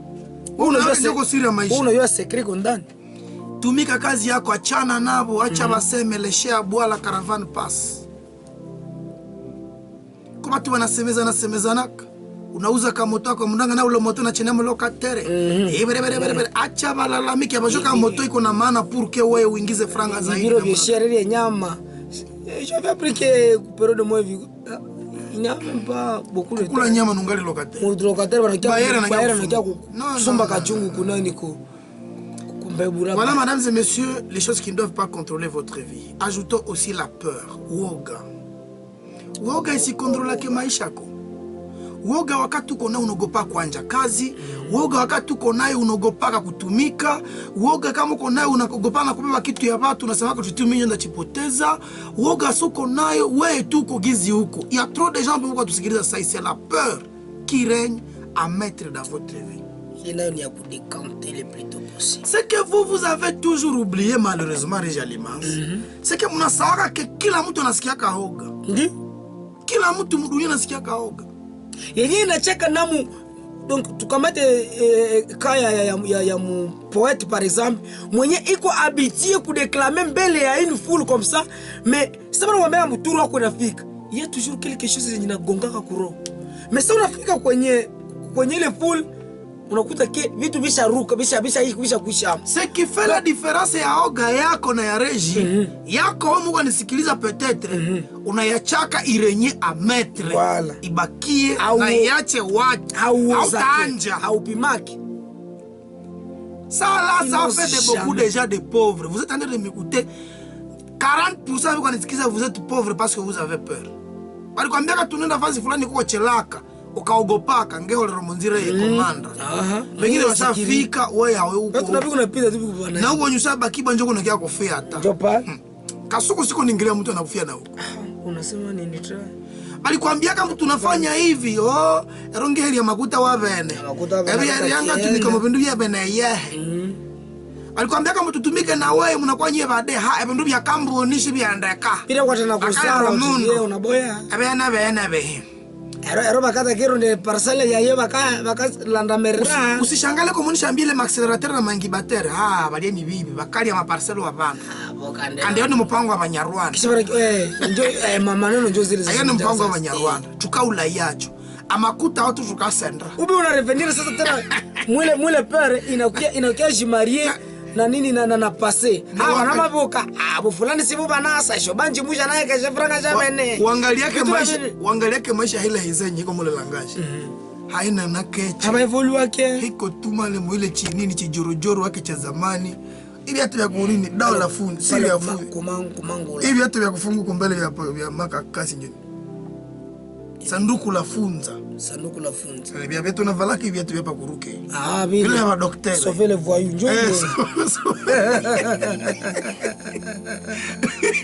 Il est sauver le voyou. Muza kuvala sauver le voyou bia siri dawa sanduku la funza. Ina vicha vifunze. Ube sakadodo. Unajua sakadodo. Ile boro. Muze muko na vala ile boro. Mota nasonga ya kata elisa ndia kawa mboto kisha toka tola kwa Uganda.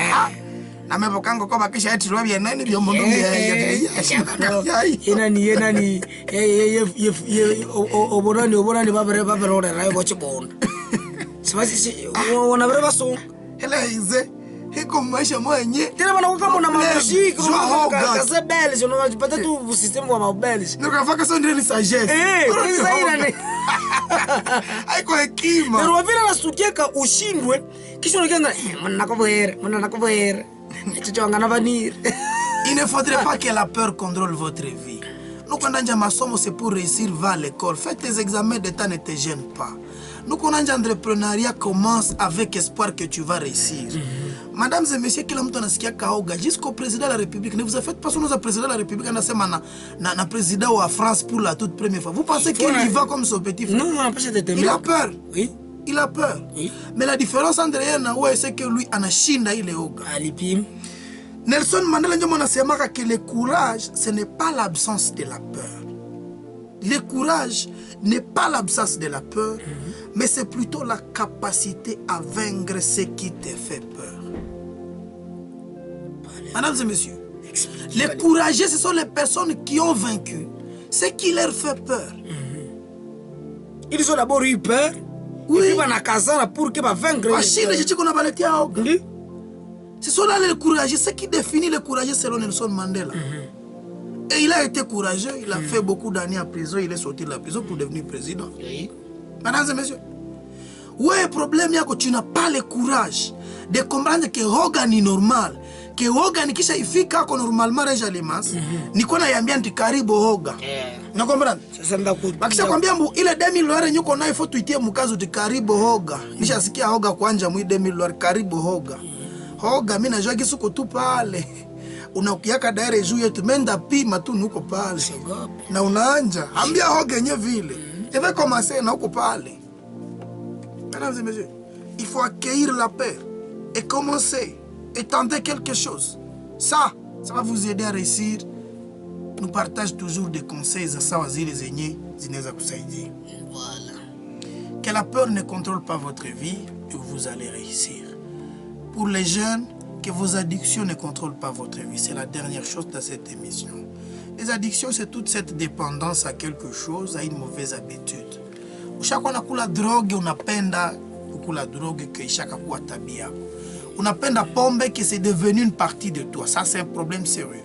Si c'est ça qui contrôle ta vie, les pombes, c'est déjà une addiction pour toi. Ça ne va pas. Tu vas souffrir.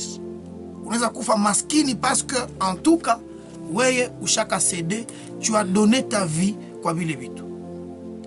Que les choses venaient on appenda penda vile vitamatama bisiku bébé. Voilà les quelques éléments, mesdames et messieurs, zenye ujikaze visi contrôle que maisha que je l'ai dit, que ta colère ne contrôle pas ta vie entrepreneuriale pour notre cas de notre émission, que ton passé mapito yako isi contrôler maisha yako, yatatu que tes pulsions sexuelles tu puisses les récupérer, ou y transmuter, ou y hamicher, juge exploiter autrement. Il y a une que l'argent ne contrôle pas ta vie.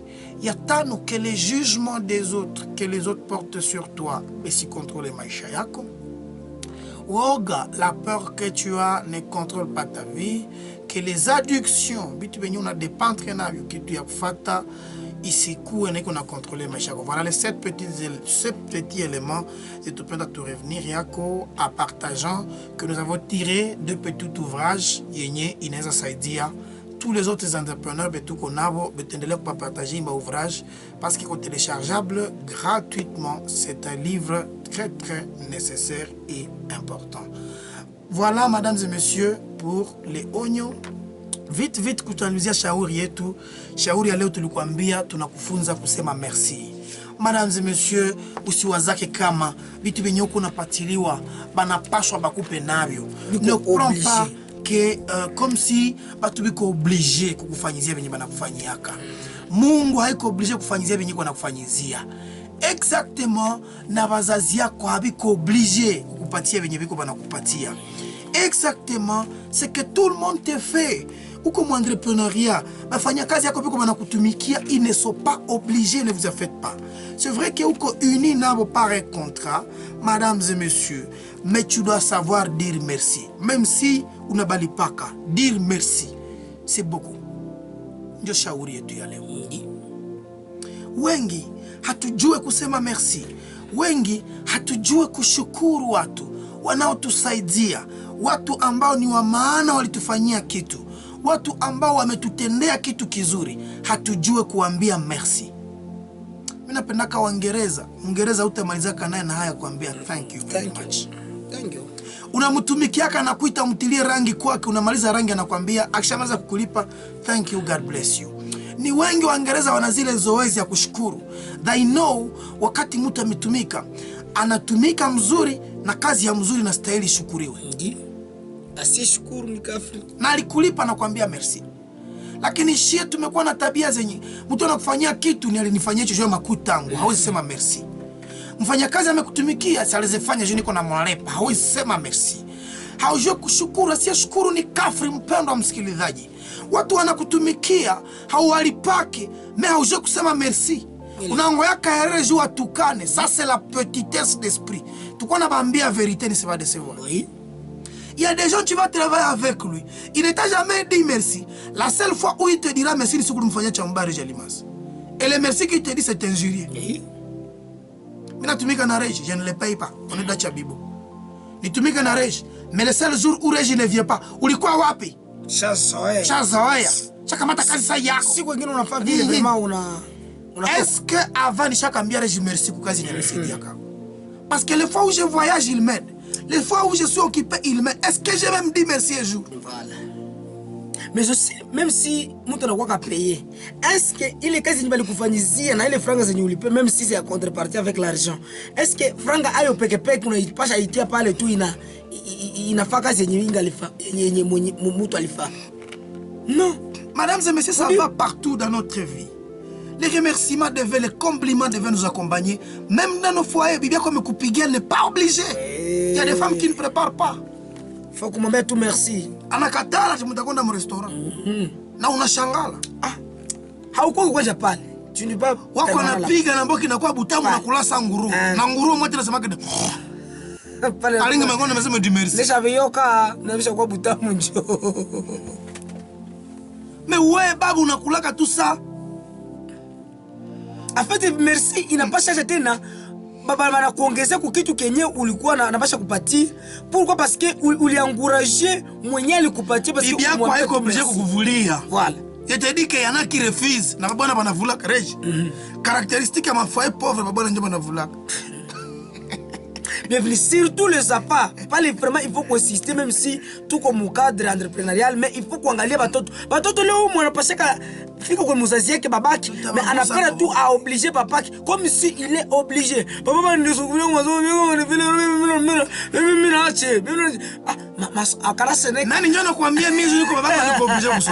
qui te dit?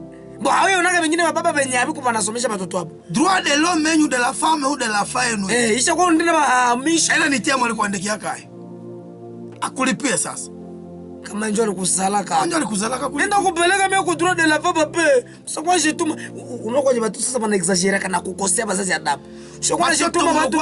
Unajituma kunizala na una uko capable kuni gérer. Batoto vous devenez des impolis. Mutabeba laana pale. Hamujue kukombrana niveau ze munaishi.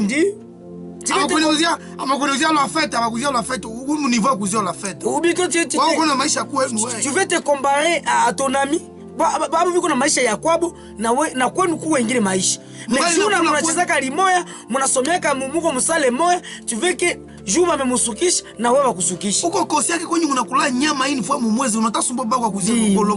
Hii fois mwezi konte kama fete na kwa combien de fois kwa mwaka pour que ba konte basi. Akula nyama dernier dimanche diba mutekula kesho leo. Kisha kuna sumba kwenye jela longo. Non. Tutenda kwa security mnakatala kwa nilepe. Nani akwambia security ndio kila mtu. Watoto bakujielewa mimi nilimalizaka masomo na siende kwa service. Ndafanya nini? Napata hiyo nini? Utalipa franga za excursion na ungali modeni ya masomo. On a été des étudiants na watambeka kunda vichumbi tulipe $20. Moi je vais payer $20 pour voir faire quoi vichumbi. Ça va me faire André quoi? Quand tu n'as tout la za kulipa là. Ça je ne déclare même pas chez moi. Je garde pour moi. Dis Je pouvais me réveiller le siko wanda vichumbi hapo mimi natoka na cartable ya mwako pale sama mimi na deko auditoire. On a la jifu. Na makopi ya mwanda bishi. Ailleurs. Tu vas faire autre chose. Mais vous êtes des enfants de pauvres. Mais vous ne comprenez même pas la pauvreté dans laquelle vous vivez. Et vous dérangez au baba, la mienne va t'enlever ma téléphone. Téléphone est nyoko. Oui. Baba quoi on attaque tout le téléphone. On vous de Android. Android est nyoko. On vous joue à recherche. La recherche. Tous les malades qui font la recherche. On a fini et on est intelligent plus que vous autres là. Il y a des enfants qui finissent avec ordinateur, mais ils finissent macaque. Les autres là, ils n'ont jamais touché ordinateur, ils sont des génies, ils trouvent bourse. Parce qu'ils ont compris. Mungu auditoire yeye anacheka na ordinateur yake musake ya bugongo. Wewe tu unataka uza tu kwa isake mwevi hapa hii unaweza lalisha hapa chini. Unataka kumasomo sans problème. Hatuencourager wazazi kuachilia watoto. Hatuencourager wazazi kutotumika juu bapatie watoto mabesoin zao. Ile nayo enjoy. Mais que les enfants comprennent aussi le niveau de leurs parents. Comme via wapi? Mais aussi na mzazi sasa kama mtoto alifanya bien, il faut lui dire merci, il faut kumuremomaliza. Unamaliza university, unamaliza secondaire. Uko na forcer bazazi na mimi munipeleke university. Na unaiyo maisha kwenu ke university babako anakubeba mumutusha tena parcelle ni shamba litenda kubei. Uko na zamiri wewe munivu ya bashomere bapata bebiko muvile ya Butembo leo, wewe uko na lomba babako ushe lishamba juende masomo. Mais est-ce que c'est unadeni nyuko unajitia mbara pona batoto wako batoto wenu wengine. Mais ushatima kufanya étude que ça unasomea ile maparcelle zenu, ile concession yenu, ile udongo yenu. Est-ce que uko capable kuirudisha kao? Ile bila mwitu yako kusoma. Mwitu yake ile maparcelle. Unakuwa mie kwetu unazaliwa kwetu. Kubiesiku bana kusomesha walikufikisha mulisasi walikushia kwa Chibanza. Master, Chibanza ni chetu. Utaduzia kwa Chibanza. Haiko chako wepeke. Ha. Fani njoko probleme lakini kisha kanatoa kule tena kanakia kula na kuchidogo je chipo pale. Kidogo ilikuwa pale mnafanya partage kitabu. Ndio mko nacha watu bana gere mu behana. Na kuwana karoka na lamuka. Ya de parents uti comprend que anizo za kwenda mu université. Université haiko conditionnement obligatoire. Na yemi ke kuwa unendayo. Ubikashindikana tu te débrouille. Ubi kama mzazi juu walikala bana sambo. Non, comme il est déjà là. Angalia kama tunamusaidia tuushia la. Wache wafa hapo ndio ba décider. Mais bila kuba obligé. Bila kuobliger mzazi. Parce que ça on a m'obligé na ça yata justifier quand devant les autres aseme hapa unjuma anakulia ka hapa ndio anakulia ka. Hii ni émission entrepreneuriale. Capable kuchunga wengine ubi kusaidia wale biko nyuma pour que nabo bafike mu niveau yenye wewe ushaka. Hii ni émission ya business niko nabambia que tout ce que les parents vous donnent c'est un investissement. Ça n'a jamais été un don. Ndio. Apeti. Ndio. Baba bake Lutsumbi na mamake biko na mubeba college. Bali ni investir ya kamo nina paswa kwa na barudishia kwenye banikia kamo. Il faut résultat rendement et investissement. Est-ce que nous beba Angleterre ba kusomesha? Tu dois rembourser petit. Malazima biko banatoka kule, ubeba nampeleka kule nenda kwanza maibobo, andabo yatashindia vitu vyenya. Habieleweki biko inexplicable. Et puis ça utarudia unakuwa sa mwana mupotevu. Afa produit donc unakia kukuta kizi mtu anakuya vyote venye aliendaka navyo hana tena kitu. Ipeti iko na unarudia tena kutere. Iko na kula ina uma pale. Iti ni sombe moshe. Kuna kama tunapata sombe. Nyinyi lakini kuna shamba sombe hapa karibu.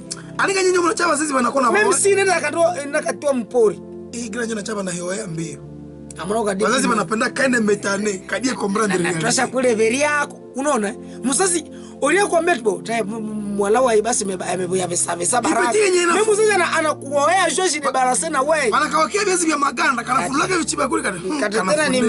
Tena ni viazi. Tena ni habari ya kila siku. Wewe ushakaleta hapa nini? Si mnatupaka na mabrika mnapata kwa penyu, mnakuwa bobi yenu na kuuza chicho. Wanakahonga kakezuza na chikwara cha chikwara. Kisha kanatoa kule mafrite kasha chakula hii sherie. Kakisha shibia muma nini? Mukafe. Kingine nilikaonaka. Sasa takule kwa musombe. Wakisha funula. Kana kamata kivichedole kana kona kitu.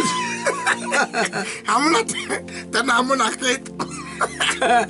Kumisa chakaleta. Wana wapi nini? Katoto kama katagwala mkuchifupa cha samaki. Ana hamuna kwa. Tena hamuna kitu.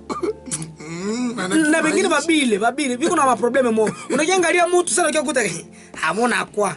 Anatoka tu didimia na nyororoka. Kanadia Thompson wala anadiuza kule nyama. Kakisha ikunja mkanini mkauchu. Kabila iko pale juu. Haina merci. Kanafika pale basha dame bo. Katete na viewa pale ne bele se wanakulia remote kana kula wenye bursare. Kana kuna lubetu pale mboro pale kuna kata mangwanda akata kula tachi mwa msombe. Il est un problème. Alors, le message pour les jeunes, nous devons savoir dire merci pour aller chuter, mesdames et messieurs. Na merci na semeka swate kwa maneno. Ushamaliza kukula merci papa. Na uko namaliza mwaka masomo papa mama merci. Nipenda niwashukuru juu ya masomo. Merci Mungu awabariki. Mungu awabariki nimemaliza hii mwaka. Na Mungu aendelee kubariki kazi njoo na mwaka yenyewe nakuya endelee. On peut remercier par la parole.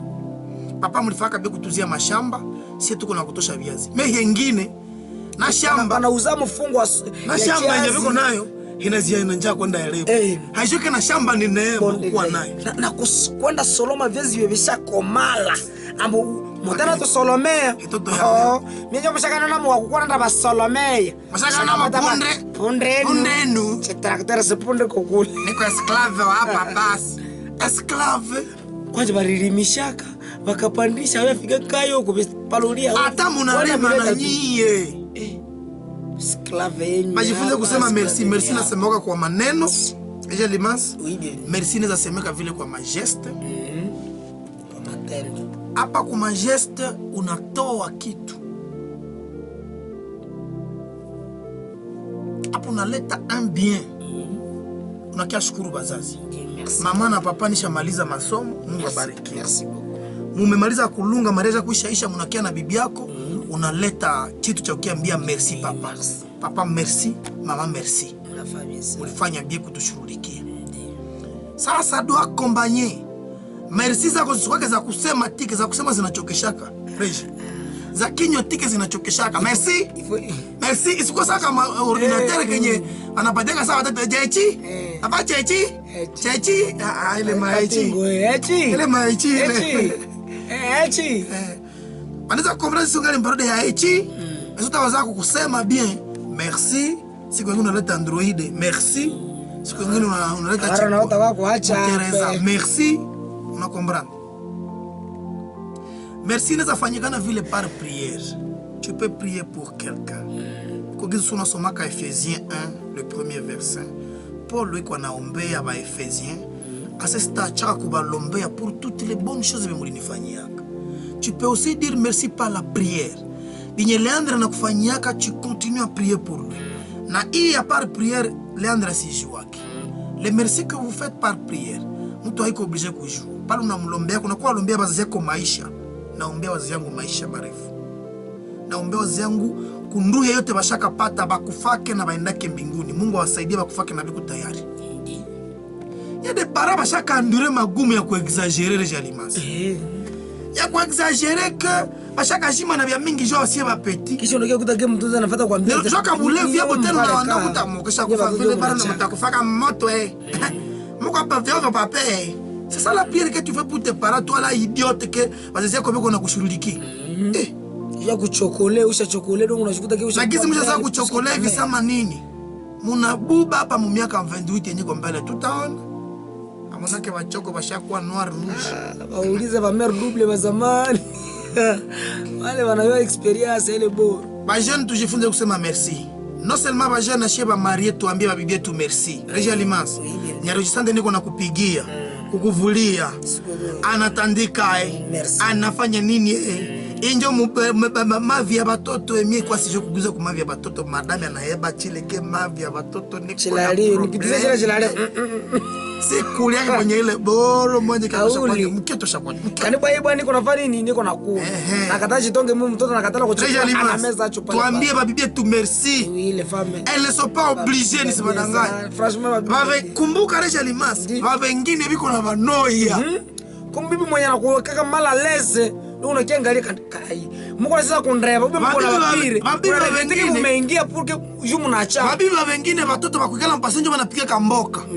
Babibi wengine unakuta mama visa mantene za Tigo, Orange, CCT ni molele atakosi. Angalia mparcel.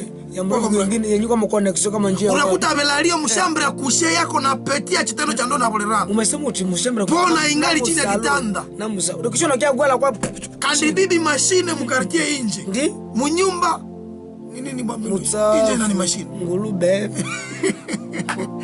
Wako mwanafaka le kabusafi goropa shalamuka shata kukanosha fanya nini? Na kumangura jina ikala naye sheri merci ya maneno ya matendo na ya sala kwa na mulombea. Leo ndakuletea kapome. Ubeka surprise, niko ka surprise funga match. Babona mko na probleme mnaanza kamata kama si wale ba mere biko obligé kufanyia vile vyote. Ni baboi yenu. Reji. Unakuwa na famille ko fidèle. Il faut dire merci pour cette fidélité. Yes. Chérie moi ideza yeniko na wewe huko nduka siaka sikia rapport wa mubaya. Mungu abarikiwe. Uko naendeka bien vraiment. Mimi barikiwe vraiment, je suis fier pour ça. 10 sur 10. Na pour te remercier na prévoir Ricardo. Utakamata. Uendelee kuwa fidèle na Mungu akubariki. Baada ya nushaka msosoto nishajua kama bezo yake tena nini. Siku. Kuna busheni. Baba wengine ni pura bukuto biko nenda kulana na bwanabo ya zamani. Wako wa mile. Kusema bere uone ambo tena uone. Nini wewe? Uko na bibi mbunyumba Reja Limas. Anaishi bien na belle famille yake, famille yako. Anaongea bien na bazazi yako. Anaitika kupeleka uchikwara. Bwana mshukuru kwa maneno, kwa matendo, kwa sala. Il faut dire merci. Hamweke wengine ni pura bukuto. Kandile samaki naenda wapi? Aliniaka leo mamako. Anakumbuka mkono. Wana njuli use. Tapita kumotrao. Yeah. Hii samaki katoka hapo na haiko mimi. Na hacha Mungu. Nanisha kwa maiti ndio samaki tatoka. Anasema na mimi Shamenda kuua mimi ni uwe. Mimi samaki tatoka. Utoa katoka mbanda na mamako kweli. Ananja habara vile bele. Kuna kombrana. Mimi ukaishi na family mwenye yeye na kombrana kadisheri. Ushandaona hapa kunyumba kwenu kweli.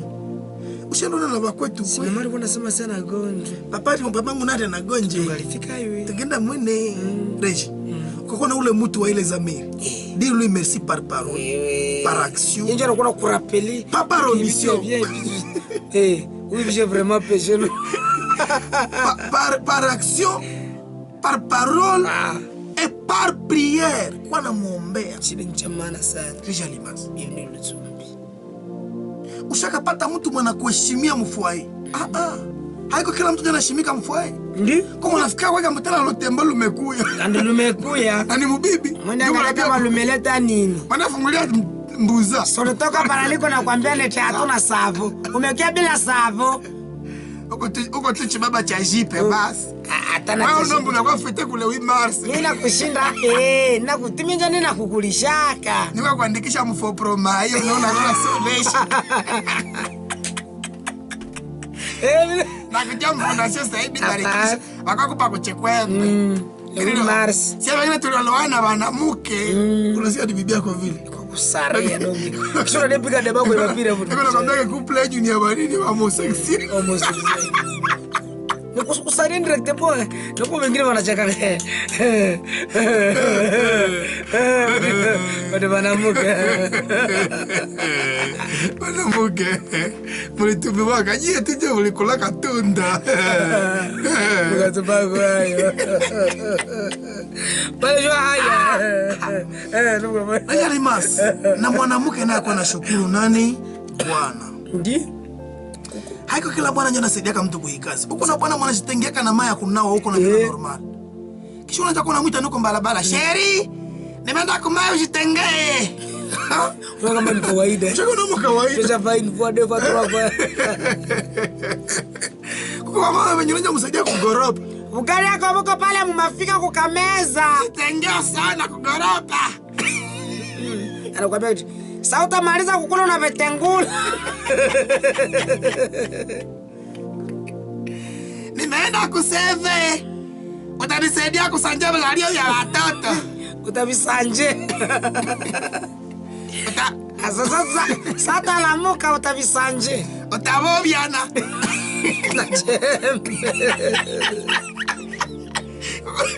Kuko hiledi unanja kaedeka la gola sa kanja gola sa Mario moshere. Tatusaidia kubobia chembe. Kanungani responsable. Nuko naleta yote. Dunga sikeke education de base ya bibi inakata. Juna mbebaka na mko na hinga mvili. Unaweza kuniacha. Unaenda tu. Sawa tu. Tutayu aminishaka nishayo kwa kunyoreria. Arusha kwa na manyoko na bebe. Hii siku dada siko na kuona bie. Tutaona kama busiku takuwako. Ananja kuima na ndoa. Jura sasa kizipana onjo kwenye kuko kache. Nonge kukacherepa lewe. Wewe unalinga sana. Na busiku de sereno. Jamo twako. Sio kwambia ndo ni bebe usonde. Nilikuwa niko na beba mamake fulani. Aone pandia mtu wako. Nani garero. Okay baba mere. Chamenda kupiga kape. Nipige tuonane. Shaka zo yako kwa na kurumia hapa. Mlewe niko mbafu moja. Wewe ndo anzo kera wewe mbafu moja. Anakuwa na kuulia hata. Mwenye bakushuhudia. Nashukuru Mungu juu pour tout ce que Dieu est en train de faire vraiment. Par exemple MCM 3e dimanche ya vajene kuna kosa vajene ba kutemwanya. Batemwanyaje tuko na bangoya kule chini bale shandikisha. Makosa. Kwa hivi vyote unasikilia haya corona na kina kupita. Ebola shaka kupita. Uko na lamuka. Adepia vyote uko na nguvu vyote vilikuwa vinapitikana. Deja limasi. Na bia Mungu vile njoo biko mtu siko na vipato unaanza kama uko kama ni obligation. Kama Mungu uko obligé kukupa. Ni pumzi tunapumua kana. Nikupatia mfano. Unashakizi kulamuka tunalamuka normalement unajivalisha unda brosser unakula unafanya. Kumbuka siku ulilamuka kana unatroha unagonjwa. Hawezeki vile. Unashindana kujivalisha na kaleso. Apeti na kosa mtu kupigie hii hapana. Unaomba potaje kanda hautakula hautaonja kwa. Unatapika. Deja limas. Ile différence yenye leo unalamuka na nguvu unavionaka normal. Quand tu te réveilles à forme dit merci à Dieu. Umeanja kazi yako ambia Mungu merci. Ambia Mungu merci. Mu matendo, mu maneno, mu matemwanyage. Sa muko na watu muko naongea kwenye mamariage na muko na kumisa nje. Munaongea kama mtu ebola kama ya tata. Pale na muko naongea kama ebola ya tata. Ongea na kuma ushuhudu lakini mimi niko nashukuru badi Mungu maana kana mpaka Sunday moyo yenyewe kwa kushangaza. Uko benye dongi hapo kabisa kutemwanye. Hana 2 minutes. Siko watu yuko mafamilia reji. Hakuna mwanagonjwa kama unamwezeka mwaka hakuna mwashaka panga. Watu yuko benye. Anagonjwa mwandaka tu mfarmasi. Kisha kabena mwa normale. Kama si Mungu ni tatiavyo. Wengine na viko nenda mulani kila siku mwa hospitali. Sawa. Ninyo mnashinda viko kumaso. Tunaweza kusema tuseme quelquefois ça tu reconnaître que ma merveille za Mungu. Il faut kutembea. Na tunasema tambola mokili kama mona makamu. Pita mu hospitali ziko huku fika kwa Lanile, fika Matanda, fika Chondo, fika. Utaona watu kisi ma position zenye biko franchement zitakufaire réfléchir kusema kushukuru Mungu kwa matendo reja limasi.